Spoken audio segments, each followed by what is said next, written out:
SSC পরীক্ষাকে সুষ্ঠু ও নকলমুক্ত রাখতে মাধ্যমিক ও উচ্চ মাধ্যমিক শিক্ষা বোর্ড কঠোর নীতিমালা জারি করেছে।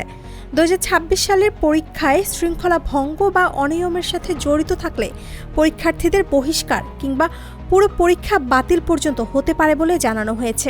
জীবন অবাক না করলে কে করবে? 28% মিল্ক ফ্যাটের অবাক করার সাথে ফ্রেশ মিল্ক পাউডার। জীবন অবাক করুক প্রতিদিন। নীতিমালা অনুযায়ী পরীক্ষা চলাকালে একে অপরের সাথে কথা বলা, অন্যের খাতা দেখে লেখা বা ইশারায় যোগাযোগ করাও শাস্তিযোগ্য অপরাধ। কেন্দ্রের বাইরে থেকে আনা কোনো কাগজ, নোট বা তথ্য ব্যবহার করা কিংবা নকল করার প্রমাণ পাওয়া গেলে কঠোর ব্যবস্থা নেওয়া হবে। পরীক্ষার বেঞ্চ, দেয়াল, হাত বা পোশাকে কোনো লেখা থাকলেও তা অপরাধ হিসেবে গণ্য হবে। এছাড়া মোবাইল ফোন বা যে কোনো ইলেকট্রনিক ডিভাইস সঙ্গে রাখা সম্পূর্ণ নিষিদ্ধ। ডিভাইসে পরীক্ষা সংশ্লিষ্ট তথ্য থাকলে তা গুরুতর অপরাধ হিসেবে বিবেচিত হবে। উত্তরপত্রে অপ্রাসঙ্গিক বা আপত্তিকর কিছু লেখা, পরীক্ষার কক্ষে বিশৃঙ্খলা সৃষ্টি বা কক্ষ পরিদর্শককে অসম্মান করাও শাস্তির আওতায় পড়বে।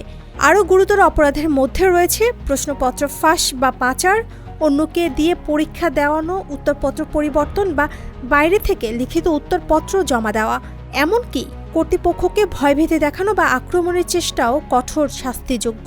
শিক্ষা বোর্ড জানিয়েছে, প্রতিটি ঘটনার প্রতিবেদন পড়ার পর শৃঙ্খলা কমিটি চূড়ান্ত সিদ্ধান্ত নেবে। তাই পরীক্ষার্থীদের সকল নিয়ম মেনে চলার আহ্বান জানানো হয়েছে। Shampa Akter, desk report, face the people.